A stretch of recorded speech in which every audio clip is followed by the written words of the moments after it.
ನಮ್ಮ ಜೊತೆಗೆ ಈಗ ನಿರ್ದೇಶಕ ಶಶಾಂಕ್ ಅವರಿದ್ದಾರೆ, ಬನ್ನಿ ಮಾತನಾಡ್ಸೋಣ.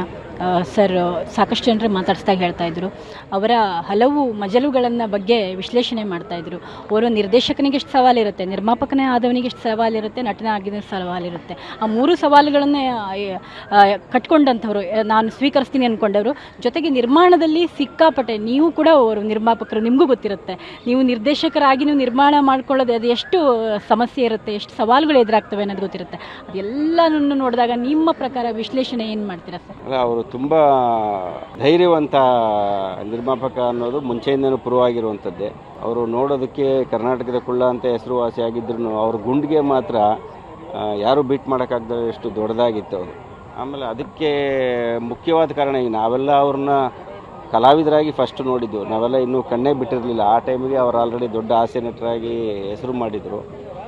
ಆಮೇಲೆ ನಾವು ಸಿನಿಮಾ ಇಂಡಸ್ಟ್ರಿ ಅಂತ ಬಂದ ಮೇಲೆ ನಮಗೆ ಗೊತ್ತಾಗಿದ್ದು ಒಬ್ಬ ನಿರ್ಮಾಪಕನಾಗಿ ಅವ್ರಿಗೆ ಎಷ್ಟು ಧೈರ್ಯ ಇತ್ತು ಅನ್ನೋದು. ಏಕೆಂದರೆ ಇವತ್ತು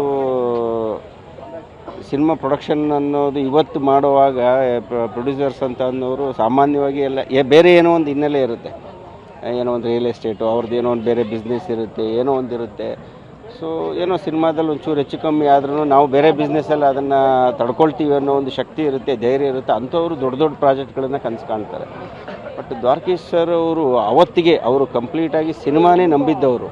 ಸಿನಿಮಾನೇ ನಂಬಿ ಆವತ್ತು ಅವರು ಅಷ್ಟು ದೊಡ್ಡ ದೊಡ್ಡ ಕನಸುಗಳು, ಈ ಸಿಂಗಾಪುರದಲ್ಲಿ ರಾಜಕುಳ್ಳ ಆಗಿರ್ಬೋದು, ಮತ್ತು ಆಫ್ರಿಕಾದಲ್ಲಿ ಶೀಲಾ, ಅಂದರೆ ಕನ್ನಡ ಪ್ರೇಕ್ಷಕನಿಗೆ ಅದ್ಭುತವಾದ ಸಿನಿಮಾಗಳನ್ನು ಕೊಡಬೇಕು. ಅವನಿಗೆ ನಾವು ಯಾರಿಗಿಂತನೂ ಕಮ್ಮಿ ಇಲ್ಲ, ಬೇರೆ ಭಾಷೆಗಳಿಗಿಂತನೂ ಕಮ್ಮಿ ಇಲ್ಲ ಅಂತ ನಾವು ಸಾಧಿಸಿ ತೋರಿಸ್ಬೇಕು ಅಂತ ಕನ್ನಡದ ಮೇಲಿನ ಪ್ರೀತಿಯಿಂದ ಕನ್ನಡ ಪ್ರೇಕ್ಷಕನಿಗೋಸ್ಕರ ಪರ್ಸನಲ್ಲಾಗಿ ಅಷ್ಟು ದೊಡ್ಡ ರಿಸ್ಕ್ಗಳನ್ನು ತೊಗೊಂಡಿದ್ದಾರೆ ಅವರು. ಯಾವುದೇ ಒಂದು ಫೈನಾನ್ಷಿಯಲ್ ಬ್ಯಾಕ್ಗ್ರೌಂಡ್ ಇಲ್ಲ ಅಂದರು. ಅದು ಅವರ ನಿಜವಾದ ಸಿನಿಮಾ ಪ್ರೀತಿ ತೋರಿಸುತ್ತೆ.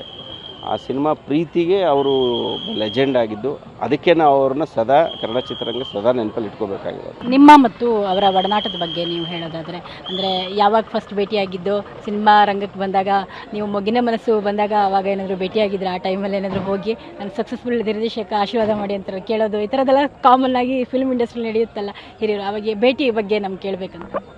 ಇಲ್ಲ, ಜಾಸ್ತಿ ಹೆಚ್ಚಾಗಿ ದ್ವಾರಕೀಶ್ ಸರ್ನ ಮೀಟ್ ಆಗಿಲ್ಲ ನಾನು. ಯಾವುದೋ ಈ ಥರ ಕೆಲವು ಫಂಕ್ಷನ್ಗಳಲ್ಲಿ ಸಿಕ್ಕಿದಾಗ ಹೋಗಿ ಅವರಿಗೆ ನಮಸ್ಕಾರ ಮಾಡಿದ್ದೀವಿ ಅನ್ನೋದು ಬಿಟ್ಟರೆ ಜಾಸ್ತಿ ಮೀಟ್ ಆಗಿಲ್ಲ. ಅವರ ಮಗ ತುಂಬ ಚೆನ್ನಾಗಿ ಪರಿಚಯ ನನಗೆ, ಯೋಗೀಶ್ ದ್ವಾರಕೀಶ್ ಅವರು. ಅವ್ರ ಜೊತೆ ತುಂಬ ಒಡನಾಟ ಇತ್ತು. ಅವರು ನಮಗೆ ಸ್ನೇಹಿತರಿದ್ದಂಗೆ. ಅವ್ರು ಯಾವಾಗಲೇ ಹೇಳೋರು, ನಮ್ಮ ದ್ವಾರಕೀಶ್ ಅವರು ಹೇಳೋರು ಅಂತ, ಯಾವಾಗ ನಮ್ಮದು ಕೃಷ್ಣನ್ ಲವ್ ಸ್ಟೋರಿ ಬಂದಾಗ, ಮೊಗ್ಗಿನ ಮನಸ್ಸು ಕೃಷ್ಣನ್ ಲವ್ ಸ್ಟೋರಿ ಬಂದಾಗ, ಯಾರೋ ಇವನು ಪುಟ್ಟಣ್ಣ ಗಲ್ಗಂತರ ಪಿಕ್ಚರ್ ಮಾಡ್ತಾನೆ ಅಂತ ಅಂದ್ಬಿಟ್ಟು ಅವ್ರ ಮಗನ ಹತ್ರ ಹೇಳ್ತಾ ಇದ್ರಂತೆ, ತುಂಬ ಒಳ್ಳೆ ಡೈರೆಕ್ಟರ್ ಕಣೋ, ತುಂಬ ಚೆನ್ನಾಗಿ ಸಿನಿಮಾ ಮಾಡ್ತಾನೆ, ನಮ್ಮ ಕಂಪ್ನಿನಲ್ಲಿ ಒಂದು ಸಿನಿಮಾ ಮಾಡಬೇಕು ಅಂತ. ಎದುರುಗಡೆ ಸಿಕ್ಲಾಗ ಒಂದು ಸರಿ ಹೇಳಿದರು ಅದನ್ನು. ಸರಿ, ಯಾವಾಗಾದರೂ ಆ ಕನಸು ನಮಗೂ ಆಸೆ ಇತ್ತು, ಅವ್ರ ಬ್ಯಾನರಲ್ಲಿ ಒಂದು ಸಿನಿಮಾನ ಡೈರೆಕ್ಷನ್ ಮಾಡಬೇಕು ಅಂತ. ಕಾರಣಾಂತರಗಳಿಂದ ಅದು ಆಗಲಿಲ್ಲ ಅಷ್ಟೇ. ಹಂಗಂತ ಅವರು ಯಾವಾಗ ಸಿಕ್ಕರೂ ಅಪ್ರಿಷಿಯೇಟ್ ಮಾಡೋರು. ಮಗ ಇದ್ದಾರೆ ಅವರು. ಯೋಗೀಶ್ ದ್ವಾರಕೀಶ್ ಅವರು ತುಂಬ ಆತ್ಮೀಯರೇ, ನಮಗೆ ಸ್ನೇಹಿತರು. ಅವ್ರ ಜೊತೆ ನನ್ನ ಒಡನಾಟ ಜಾಸ್ತಿ ಇದೆ. ಸೊ ಇದು ಶಶಾಂಕ್ ಅವರ ಮಾತಾಗಿತ್ತು. ಕ್ಯಾಮ್ರಾ ಪರ್ಸನ್ ಪರಮೇಶ್ ಜೊತೆ ಭಾರತಿ, ಪಬ್ಲಿಕ್ ಟಿವಿ.